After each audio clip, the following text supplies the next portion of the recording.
조선시대 여성들의 단오 즐기는 방법을 보여주는 신윤복의 단오 풍정은 시간을 뛰어넘어 현대인들에게도 꾸준하게 사랑받는 그림입니다. 그네에 오른 여인에게 먼저 시선이 갑니다. 매력적인 눈빛과 표정으로 현장 분위기를 압도하는 그녀를 보자니 그네 타는 춘향에게 한눈에 반한 몽룡의 심정을 알 것도 같습니다. 다음은 춘향가의 한 대목입니다. 농림숲 속에 울긋불긋 오락가락한 게 저게 무엇이냐. 허허 옳지 저기 올라간다 올라가 내려온다 내려와 해당화란 말이냐. 춘향과 이몽룡이 처음 만난 날도 단오날입니다. 단오 풍정을 감상하는 재미 중 하나는 여인들이 입은 노랑, 빨강, 하양, 검정, 파랑의 옷 색깔입니다. 우리 민족에게 하양, 흰색은 순수, 청렴, 절제를, 검정, 흑색은 어둠, 죽음, 위험, 규칙을, 빨강, 적색은 권위, 결속, 단결을, 파랑, 청색은 봄, 청춘, 희망을, 노랑, 황색은 신성, 부, 권위, 풍요, 경고를 상징합니다. 그림을 흙과 물을 경계로 나누어 보면 오른쪽 산비탈에는 제각각 다른 행동을 취하는 네 여인이 있고 왼쪽 시냇물에는 비슷한 행동을 취하는 네 여인이 있습니다. 주변의 바위 뒤에는 같은 행동을 취하는 두 동자승이 있습니다. 모두 10명인 인물 배치는 화가가 치밀하게 구성한 것임을 알 수 있습니다. 그네 주변의 세 여인과 시냇물 속의 네 여인이 대응하고 바위 뒤 두 동자승과 보따리를 머리에 인 여인이 대응합니다. 그런데 이들은 누구일까요? 일반적으로 10명의 등장인물 중 2명이 동자승을 제외한 나머지 8명의 여인들을 기생으로 보는 의견이 많은 것 같습니다. 신윤복이 기생을 많이 그려서기도 합니다. 하지만 이 그림은 다른 각도에서 생각해 볼 만합니다. 이들의 신분을 알 수 있는 중요한 단서가 바로 옷입니다. 그 중에서도 노랑 바탕에 자줏빛 회장을 단 저고리에 빨간 치마를 입은 머리에서 발끝까지 매력적인 여인이 궁금합니다. 그네 밑시계에 한쪽 발을 올려놓고 앉아있는 모습이 나비처럼 어여쁩니다. 한국 세시풍속사전과 유만공의 세시풍요에 따르면 조선시대 한국인은 1년에 3번 빔을 입었는데 설과 추석, 단오였습니다. 특히 단오날은 수리날이라고도 하는데 수리란 신과 녹다가 합쳐진 말입니다.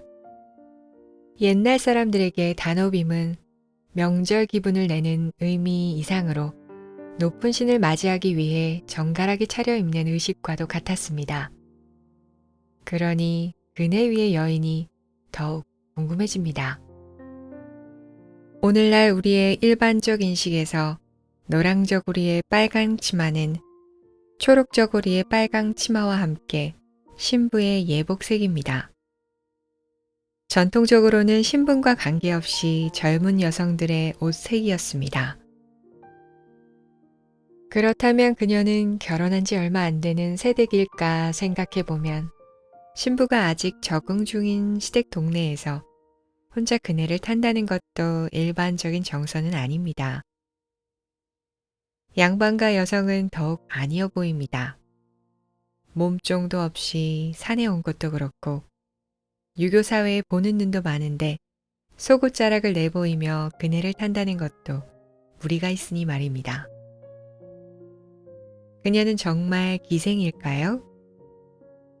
저는 신윤복이 그린 기생들 가운데 노랑 저고리에 빨강 치마를 입은 기생은 아직 보지 못했습니다.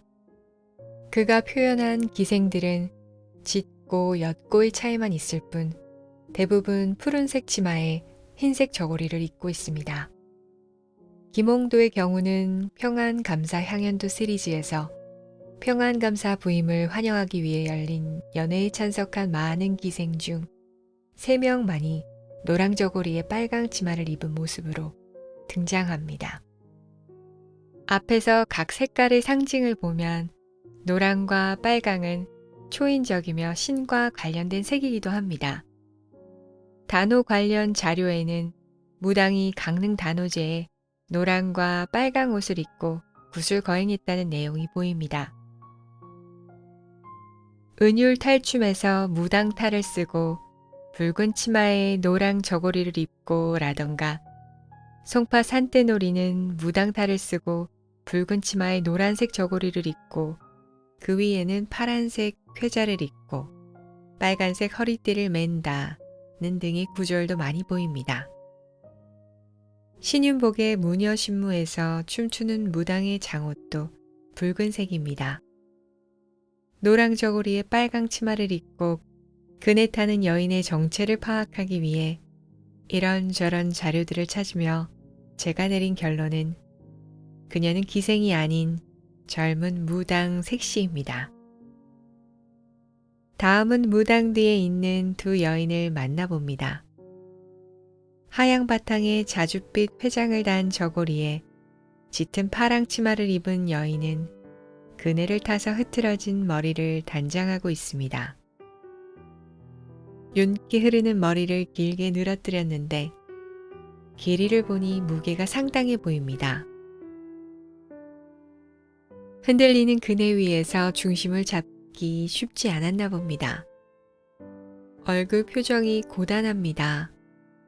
그 옆에 옅은 파랑 치마를 입은 여인은 올림머리가 너무 무거워 오른손으로 받친 채 그네 타는 여인을 보고 있습니다.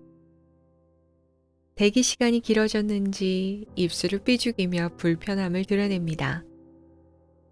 짧은 저고리 때문에 가슴을 단단하게 졸라매는 조린말을 하고 있습니다.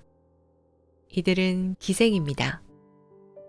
그네 주변에 세 여인들을 향해 걸어오는 한 여인이 있습니다. 음료와 음식을 담은 바구니를 삼배 보자기로 싸서 머리에 이었습니다. 보따리 안에는 무엇이 있을까요? 쑥물과 쌀가루를 섞어 둥글게 빚고 수레바퀴 모양의 무늬를 찍어 만든 수리치떡도 있을 것이고 앵두와 오디, 산딸기즙과 쌀가루를 버무려 쪄먹는 설기나 화채도 있을 것입니다. 기생들의 참모이기보다는 나들이 객을 대상으로 명절 특수를 노리고 장사 나온 여인입니다. 당시 여성들의 저고리 길이는 매우 짧았고 거기다 왼손으로는 바구니를 받쳤기 때문에 젖가슴이 완전히 노출되었습니다.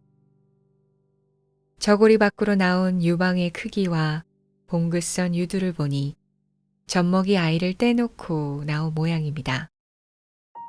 가슴 가리개용 허리띠는 하지 않았지만 검은색 무명 치마를 걷어올려 삼배 앞치마로 단단하게 매듭지어 고정한 모습을 보니 녹록치 않은 삶 때문에 남들이 노는 명절에도 일해야 하는 상황에 마음을 단단히 다잡았음이 보이는 것 같습니다.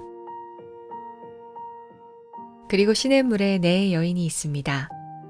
한 명은 서 있고 3명은 앉아서 몸을 씻고 있습니다. 이들 역시 기생으로 보는 의견이 다수입니다. 야외에서 상의를 모두 벗었고 하반신도 속옷 차림이기 때문입니다.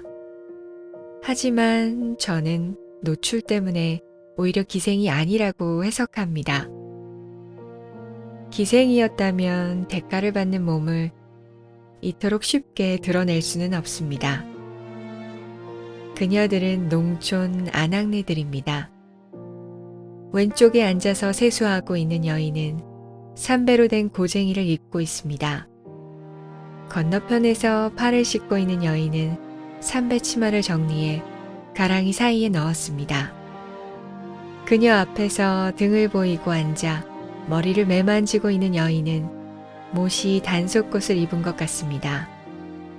치마를 입기 전에 입는 단속옷은 치마처럼 폭이 넓고 긴 바지입니다. 산에서 단오를 즐기는 8명의 여인들 중 노출이 제일 심한 사람은 단연 서 있는 여인입니다. 배가 가슴보다 앞으로 나왔습니다.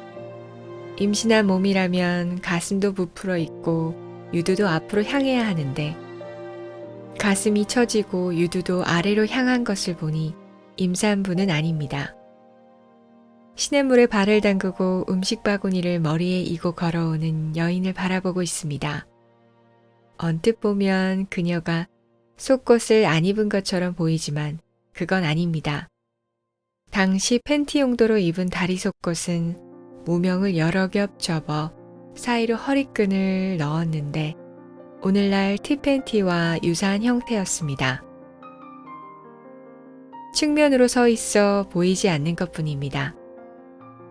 양반가의 여인들은 다리 속옷 위에 사각 팬티 같은 속속옷을 입고 그 위에 속바지라는 고쟁이를 입었습니다. 그러나 시냇가 여인들은 대부분 그 과정을 생략했습니다. 단오물 잡으면 농사는 다 짓는다 라거나 5월 장마는 꿔다 해도 한다 라는 말이 있는데 산기슭에 흐르는 물이 저 정도면 올해 농사는 풍년이겠습니다. 농사에 기묘하게 쓰일 비가 단오쯤에 고맙게 내려주어 농가 안악들이 몸으로 물을 경험하고 있는 것입니다. 단오 풍정을 통해 조선의 여름 의상은 삼배와 모시로 만들어 입었다는 사실을 알 수 있습니다. 바람이 잘 통하고 시원한 삼배와 모시는 모두 식물의 줄기에서 원료를 얻어 짠 옷감입니다. 누런 삼배는 조직이 거칠고 구멍이 커 바람이 잘 들어오니 서민들의 여름옷으로 제격이었습니다. 게다가 우리나라 기후 조건과 삼배의 생육 조건이 맞아 전국에서 삼배를 생산할 수 있었습니다. 삼배에 비해 섬세한 흰 모시는 올이 가늘고 촘촘하여 가볍고 감촉이 시원합니다. 그러나 재배 조건이 까다로운 편이라 제한적으로 생산되어 제작과 공급이 삼배보다 어려웠습니다. 언덕 위에 있는 세 여인의 경우 경제적 상황이 여유로워 모시로 된 옷을 입었습니다. 세시 풍요에는 다음과 같은 내용이 있습니다. 단오옷은 젊은 낭자에게 꼭 맞으니 가는 모시배로 만든 호치마에 잎빛이 선명하다. 꽃다운 나무 아래서 그네를 다 파하고 창포뿌리 비녀가 떨어지니 작은 머리털이 비녀에 두루 있다. 단오 풍정과 함께 읽으니 단오날 여인들의 모습에 대한 상상이 어렵지 않습니다. 이처럼 단오 풍정에서는 무당과 기생, 그리고 농가 여인들까지 다양한 계층이 단오를 즐기고 있습니다. 농경사회였던 조선에서는 봄에 파종한 씨를 단오전으로 모내기 했으니 태양신에게 1년 농사의 풍년을 비는 공동체의 제의를 지내는 큰 명절이었습니다. 기생들만의 단오가 아닌 모두의 단오 풍경입니다. 태양의 축제일인 단오는 왕부터 서민까지 모두가 즐긴 우리의 4대 명절 중 하나였습니다. 하지만 바위 뒤에 숨어 있는 까까머리 동자승들의 관심은 다른 곳에 있습니다. 속세 여인들의 몸입니다. 왼쪽에 동그란 얼굴의 동자승의 눈동자는 명절 특수를 노리고 장사 나온 여인에 있습니다. 젖가슴을 훔쳐보는 중입니다. 옆에 동자승의 눈은 시냇가의 저고리를 벗은 여인들을 향합니다. 특히 서 있는 여인을 보고 있습니다. 자신보다 한참 나이 많은 여인들을 바라보는 동자승들의 눈빛이 능글능글합니다. 성적 호기심이 많을 나이지만 남의 몸을 훔쳐보면서도 불안과 죄책감은 전혀 없어 보입니다. 그러고 보니 신윤복은 개변가와에서는 여인의 몸을 노골적으로 보는 성인 남성의 시선을 설정했고 이 그림에서는 여인의 몸을 엿보는 미성년 동자승의 시선을 설정하고 있습니다. 단오의 한 달여 앞서 초파일에 있었을 터인데 불가의 성스러운 날은 동자승에게는 크게 영향을 미치지 못한 모양입니다. 우리는 단오 풍정의 산속 바위 뒤에 숨어 있는 동자승의 위치를 통해 당시 조선의 숭유 억부를 보게 됩니다. 조선은 불교를 배척하고 유교를 국가 이념으로 세운 나라입니다. 그렇지만 태조는 불교와의 인연을 놓지 않았습니다. 우리는 그가 조선 개국과 한양 천도라는 계획에서 고려 풍수의 계승자인 무학대사에게 큰 역할을 맡겼다는 사실을 알고 있습니다.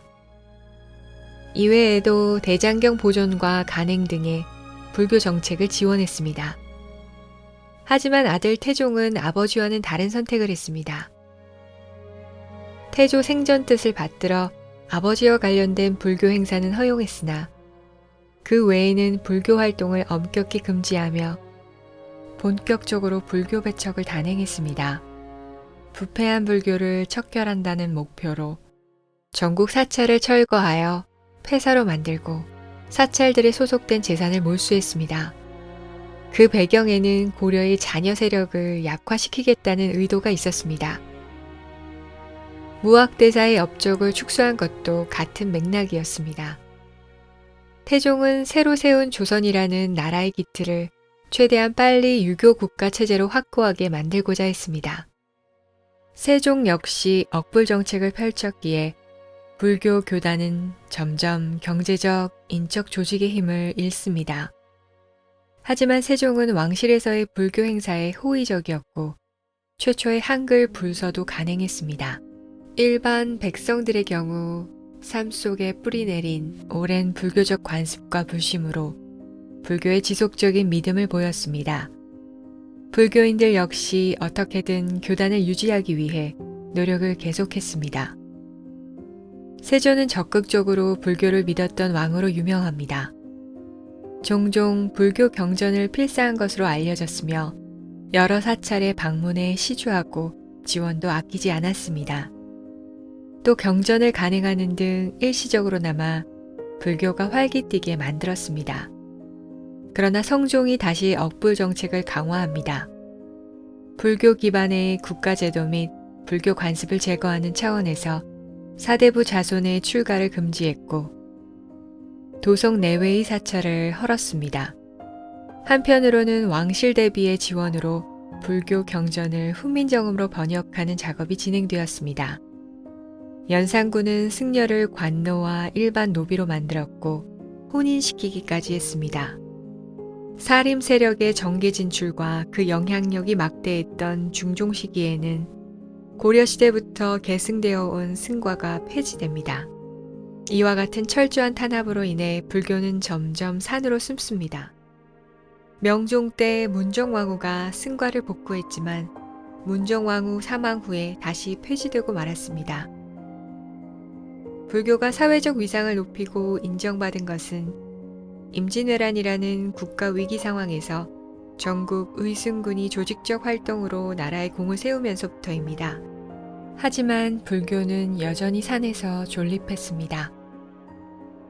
조선 후기에 이르러 불교는 자생불교가 됩니다.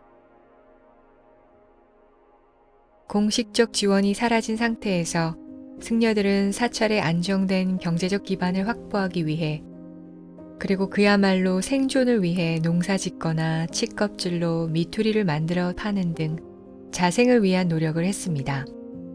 그런 과정을 통해 불교는 내면의 수행과 대중 신자 확보에 나섰습니다.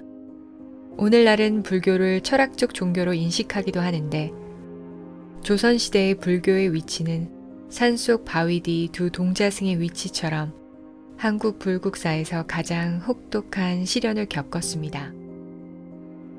고려시대 불교는 왕과 귀족, 그리고 백성의 지원을 받으며 잘 나가던 국가 불교였는데 조선은 왜 그토록 불교를 배척했을까요?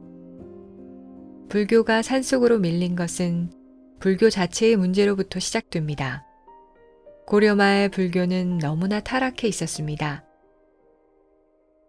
이것이 조선 개국 공신들과 조선 왕들에게 과거의 썩은 뿌리를 척결한다는 정치적 명분을 주어 억불 정책이 시행되고 결국 산중 승단의 불교가 되었습니다. 그런 상황에서도 왕실 여성들과 일부 사대부 집안의 비공식적인 지원이 있었습니다. 남편들은 바깥에서 유교를 믿고 아내들은 집안에서 불교를 믿은 셈입니다. 이처럼 단오 명절날에도 숨은 두 동자승의 모습이 당시 불교의 현실이었습니다. 이제 18세 정도인 두 동자승의 태도를 봐서는 오로지 수행을 중심으로 하는 이판승은 꿈도 못 꾸겠고 억불 정책 속에서 사찰을 유지하기 위해 몰두하던 사판승도 힘들지 싶습니다. 참선하거나 경전 공부에 몰두해야 할 시간에 여인들의 몸에 음흉한 시선을 주고 있으니 말입니다.